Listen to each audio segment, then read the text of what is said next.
Omma became so sad. Her own mother thought she was a joke. She left her mother's hut more troubled than before. She decided to share her findings with her friends. At least, those ones she knew would believe her for sure. Later that morning, she joined her two closest friends, Chioma and Chinwe, as they went to fetch water from the stream. Her mind was boiling, and before long, the words poured out again. My sisters, something terrible is about to happen. The princess is not who we think she is. In fact, she is a water spirit, and she wants to kill the king. The two maidens stopped, looked at each other, and burst out laughing. Omma, you and your stories, Chioma said, clutching her belly. You will not kill us with laughter. I beg, this is still very early in the morning. Chinwe shook her head. Omma, you need to be very careful. If the king hears this your joke, you will spend your days in the palace dungeon. Be very careful. Omma hissed. This is not a joke. I saw the princess transform into a water spirit, half human, half fish, with a shiny blue tail, and she was speaking to who I know is Mirima, the river goddess. Hey! Omma! Chioma exclaimed. You've started again. I hail you. Omma stamped her foot on the ground. I am not lying. I swear with my life. Ah, Abba, you always swear with your life. Chinwe interrupted, still laughing. That's how you swore with your life the other day that the rich prince was coming to marry you. One day, the gods will actually strike you. They laughed all the way to the stream, leaving Omma standing alone, her hands trembling. Nobody believed her, not her mother, not her friends. But she knew the truth. The king's life was in danger, and she was the only one who could stop it. But how? How could she do it if no one believed her? Omma did not sleep that night. Her eyes stayed open all night long, her mind replaying what she had seen at the river over and over again. At this point, she did not know which one pained her the most. Is it the fact that no one actually believed her? Or is it the fact that they turned the whole thing into a joke? How could she live with knowing that the king would die very soon and yet stand by and watch it happen? Till dawn, Omma lay awake. She sat by her fireplace, staring at the dying embers, her hands trembling. Then, with sudden resolve, she rose. If no one will help me, she whispered, I will help myself. I will go to the king and tell him everything. Surely he will listen to me. And so, Omma picked up herself, dressed up in her fine wrapper and beads, and began her journey to the palace. The sun had barely stretched its arms over Ofianta when she arrived at the palace gates. It was still very early, but she knew the king would be seated with his chiefs, as they usually did every Afo day. And truly, the king and his chiefs were already gathered in the throne room, discussing matters of the land. Two tall guards stood by the entrance, spears in hand. Omma, panting, bowed slightly. Please, she said breathlessly, I must see the king. I bring news of great danger. The guards looked at each other and scoffed. Go home, woman, one said, rolling his eyes. The king has no time for talk with people like you. This morning, he is in a closed meeting. I will not go, Omma cried, stepping forward. If the king dies because you stopped me, his blood will be on your heads. The guards frowned. Are you deaf? Are you the one that wants to kill our king? Leave this place before we throw you into the dungeon. But Omma's voice rose fearlessly like thunder. I said, I must see the king, she shouted, her small frame shaking with desperation. The courtyard came alive. The maids looked out from behind the pillars, and a few guards rushed in. She began to wail, and her wails echoed against the palace walls, and at last, King Amansi, disturbed by the noise, frowned and asked, What is the commotion outside? One of the guards bowed deeply. Your Majesty, it is a village girl causing a scene at the gate. Bring her here, the king commanded. Let us hear what kind of madness drives her. When Omma entered the great hall, her heart almost stopped. The king sat, tall and regal, on his carved stool, gold and red light from the windows resting on his crown. The elders sat in a half circle before him, their faces grave. Omma's knees gave way. She dropped to the floor, her forehead pressed to the earth. Your Majesty, she gasped, her voice trembling. Forgive me for the noise, I beg you, but you must listen to me. It's about the princess, your daughter, Princess Anyao. The king's brows furrowed lightly. What about my daughter? What has she done this time? Omma's voice cracked. Your Majesty, she is not who you think she is. I saw her with my own eyes by the river. She turned into a mermaid before me, half human, with a long shiny blue tail and a hair so long. She spoke with the river goddess Mirima, and that goddess told her to destroy you. She gave her a stone that will take your life away if she touches you with it. My king, she plans to kill you. The hall fell silent. A few elders exchanged glances. Then one of them, a round man with a thick beard, suddenly pointed at her and laughed bitterly. Ha! Is this not the same girl who made us flee the market on the last market day and turned around to say that it was a joke? Imagine the disrespect. The hall broke into uneasy murmurs. Another chief banged his staff on the floor. Your Majesty, he said, this girl is Omma, daughter of Udenwa. She is not to be taken seriously because she is known for her foolish tales and restless tongue. There is no truth in her mouth. To let her speak here is to stain the sacred ground. Omma's heart broke. My elders, this one is true, she cried, her tears spilling freely. I know I have lied a lot of times before, but not this time. I swear by my life, by the gods, and by the river itself. What I saw was real. Please, believe me. The king's life is in danger. They plan to end his life. But her voice only seemed to anger King Amansi the more. His eyes darkened, and his voice came like a whip. How dare you speak such blasphemy about my own blood? My daughter, my only daughter, the crown princess of Ofianta. You dare weave this tale before the throne? Your Majesty, silence! The king thundered, rising from his seat. Now, show me. What proof do you have of what you say? Who can back up this ridiculous story you have woven to shame my daughter and the throne? Tears slipped down Omma's eyes. Things were not going the way she had thought it would. She shook her head slowly. No one, my king. It was just me who saw her. But I swear with my life, I know what I saw. This only made the king angry. Now, look here.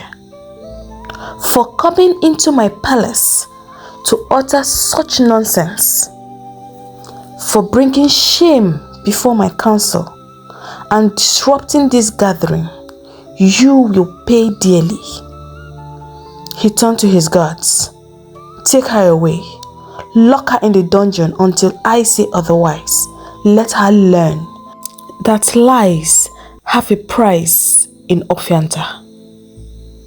2 guards seized her roughly. Omma screamed, her cries echoing off the marble walls. "I am not lying, I swear. She will kill you. The goddess has sent her.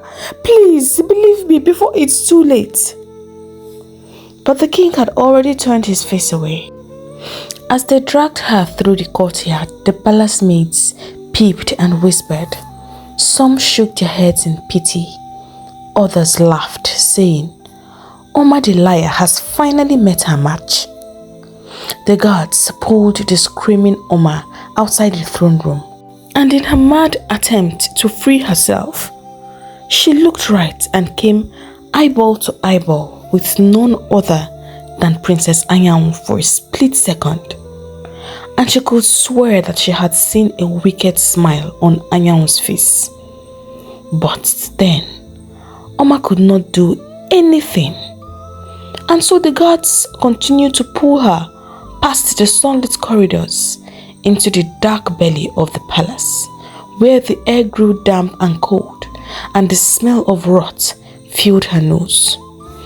When they threw her into the dungeon, she landed on the hard earth with a thud, and then the gates slammed shut with a heavy clang. For a long while, Omma lay there, her body trembling, her tears silent. The dungeon was so cold and lifeless. Omma sat on the bare ground, her back against the rough wall, staring at the little light that crept through the small window high above her head. Her eyes were swollen from crying, and her heart felt like a heavy stone sitting inside her chest. She was tired of trying to prove she was telling the truth. Her own mother had called her a liar. Her friends had mocked her. And now, the king, the very person she was trying to save, had thrown her into his prison, the darkest hole in Ofianta. That was when her mother's voice played in her head. "One day, you will have something important to say, and no one will take you seriously." Ah! Omma, remembering this, cried in a loud voice. That day had finally come, and it had come too soon. But as they say, there is no need crying over spilled milk.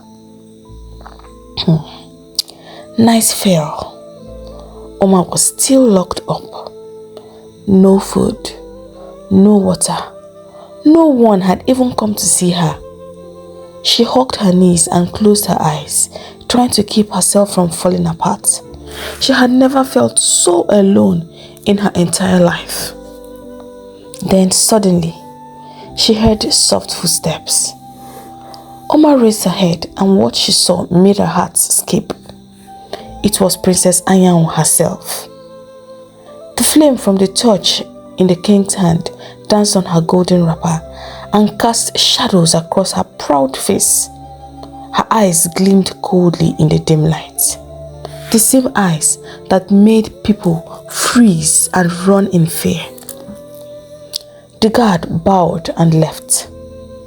The gates creaked open and Anyanwu stepped in, her scented oil filling the room, sweet but chilling like flowers that grow in a graveyard. Omma jumped to her feet at once, her fear swallowed by anger. "You!" she shouted, pointing at the princess. "I know who you truly are." Anyanwu smiled, a slow, mocking smile that did not even reach her eyes. "Of course you do, Omma, the storyteller," she said softly. "You have been following me like a shadow. I knew it the first day. I felt your trembling feet behind me. but I let you be because you are not worth my time nor my energy. Omma's heart pounded. You think this is a game? You think I'm afraid of you? I will expose you. I will tell everyone in this village who you truly are, what you are. The river goddess's servant, the one who came to destroy her own father. Anyanwu chuckled, and the sound echoed in the small room. Ha! Expose me? You mean again? You already tried that, remember? Omma's mouth went dry. No one believed you then. Anyanwu continued calmly. Not your mother, not your friends, not the chiefs, not even the king you came to save. They all laughed at you. They called you a liar.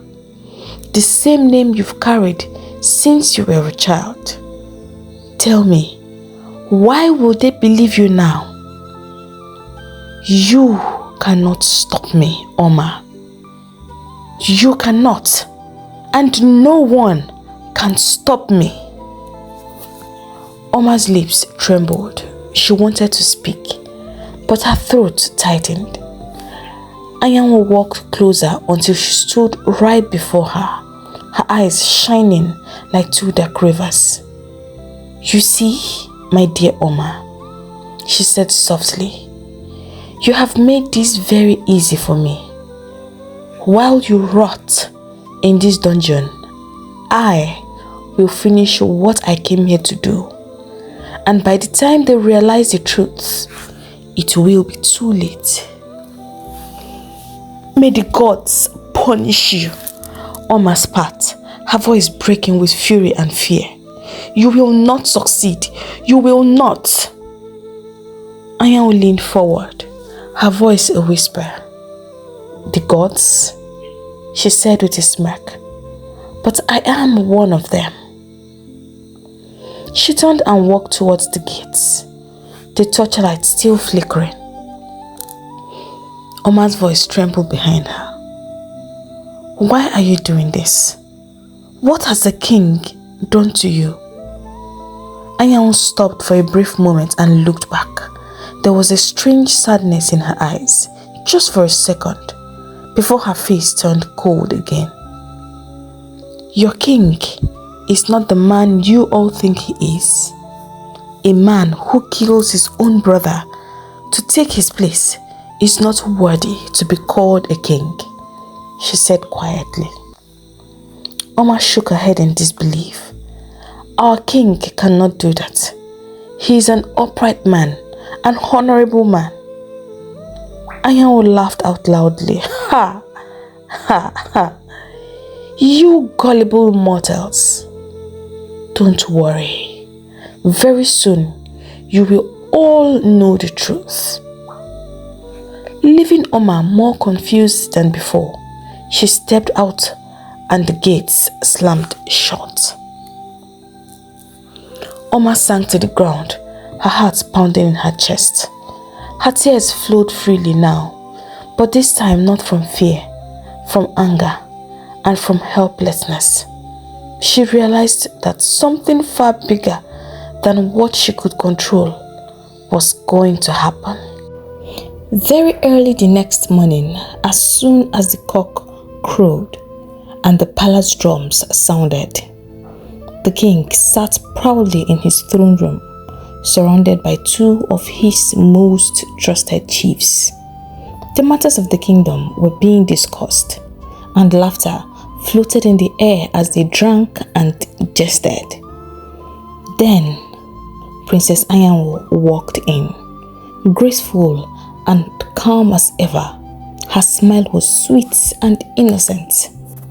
Behind her came one of the palace maids, carrying a large calabash of palm wine. She bowed low before the king and, at Anyanwu's command, began to serve each of the chiefs their share.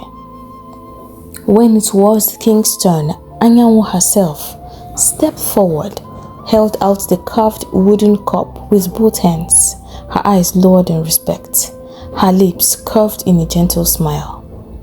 "My father," she said softly, "this is for you."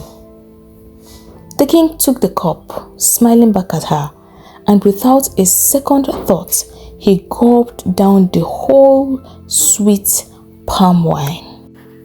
And then, immediately, he took the last drop. He froze. His hands began to shake. His eyes widened. His breathing grew heavy as he clutched his chest in pain. Murmurs filled the room as the chiefs stood up in confusion. "My king," one cried out. "What is happening?" the other shouted. But Anyanwu stood still. The smile had vanished from her face. A strange cold breeze filled the room. Her eyes were as though there was ice in them. Fear gripped the men. Anyanwu had totally transformed into something else. She looked down at her father. "Speak! Where is your brother?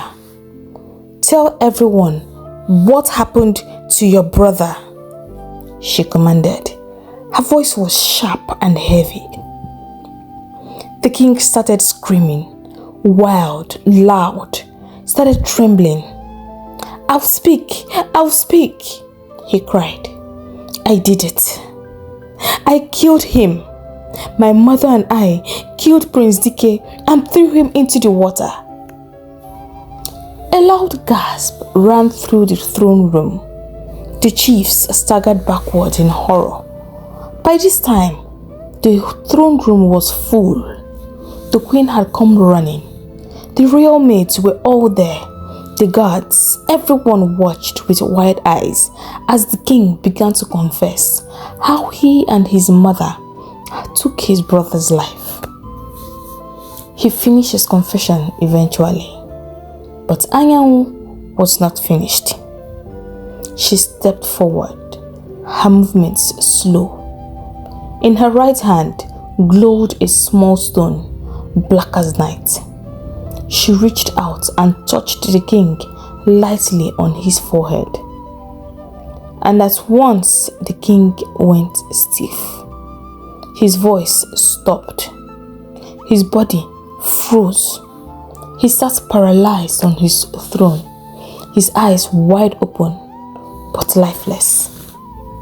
Before anyone could move or speak, a great wind swept through the room, cold and unseen. Anyanwu's body shimmered like smoke in the sunlight. Your king will pay for what he has done. His life has been taken away from him and nothing can bring it back. I am Omma, daughter of Umirimma, the goddess of the great river Onuku, the one whose love your king slayed. In the blink of an eye, Anyanwu, or do I say Mpuruma, was gone, vanished. The chiefs screamed and scattered in all directions. The guards fled. The throne room became a place of chaos and fear. The queen stood frozen in terror. She could not believe what had just happened right in front of her. She turned and ran to her daughter's chambers, pushed the door open as she called out Anyanwu's name over and over again. But the room was empty. The bed neatly spread, the chest of clothes gone, no jewelry, no scent, no trace of life, as though Anyanwu had never existed. Queen Ulima fell to the ground and let out a piercing scream. Her daughter was gone. The river had taken back what they had given to her. To make matters worse, she was the one who had helped Mirima take her revenge. She had brought all this upon herself and her household. As for King Amansi, just like Anyanwu said, nothing could restore his health. The royal medicine man was called to treat the king, But the moment Aju touched the king, he removed his hand as if he had been burned. He shook his head and said, "The king has been cursed by the goddess. Nothing can bring him back." And with that, Aju turned and made his way out of the palace. Before night fell that same day, surrounded by his sons, the queen and a few chiefs, the king drew his last breath. The news spread all over Atlanta, but nobody sympathized with the royal family. As far as they were concerned, the king deserved what he had gotten. And Omma, Omma Lecha, the chiefs commanded that she be released. They realized too late that she had been saying the truth. But who could blame them? Nobody believes a liar, especially one that had made lying a hobby. Not as if they pitied the king. They also thought that he caused his doom, and hence he was buried just like a common man. If there was one person who felt really bad for Omma, it was her mother. When Omma returned from her ordeal, looking every bit like what she had been through, her mother looked at her with tears in her eyes. "This is what I have been telling you, my child. Lying and fabricating stories cannot help you. The one time you tell the truth, no one believed you. Not even me, your mother. Now look what they did to you." Omma burst into tears. "I'm sorry, Mama, but I've learned my lesson. Henceforth, I'm a changed person. I cannot tell lies ever again. I will not try it in my whole life. What betide me if I ever try to tell lies again? If I open this my mouth to tell lies again, may the gods strike me." Mother and daughter held each other in a warm embrace. This was the beginning of a new Omma. Or maybe not. That same day, Chioma and Chinwe came to pay Omma, their friend, a visit and also apologize for not believing her. And Omma, being a sweet soul, accepted their apologies. "You both are my closest friends," she said, "and I cannot stay angry at you. Besides, it's my fault that no one believes me. But not to worry. Henceforth, I'm a changed person. My sisters, this experience has taught me a lot of lessons." Her friends were happy for her. At least they would rest from her wild stories. "So tell us," Chioma started, "how does the king's prison look like?" And so Omma, the storyteller, was once again unleashed. She began. "The king's dungeon is definitely not a place to be, my sisters. But that is not even the main gist." The girls chorused excitedly. "Ngwa, give us the full gist now," Chinwe said. Omma adjusted her position. "My sisters, you needed to see the way the crown prince was looking at me when I stepped into the palace. I could see the emotion in his eyes. He froze. He was immediately taken by my beauty. But trust me now, I acted unbothered. And when the king commanded the guards to take me away, he stood up for me. I had to plead with him to calm down. I had to plead with him because things may go wrong and then the king may decide to disown him, and I wouldn't want such to happen on my own account. So I had to plead with him to calm down. Very soon, I'm sure he will come looking for me, but I'll turn him down. I don't want to be saddled with the responsibilities of becoming the queen of Ofianta." My lovers, you can imagine the shock on Chioma and Chinwe's face as they shouted, "Omma!" Hey lovers, thank you for listening to this story. If you are new here, welcome to our community. If you enjoyed listening to this story as much as I enjoyed creating it, please give this video a big thumbs up. And if you've not done so already, please hit the subscribe button. Don't forget to like, share, and share your thoughts in the comment section below. I'll take my leave now, but I hope to see you in my next video. Bye.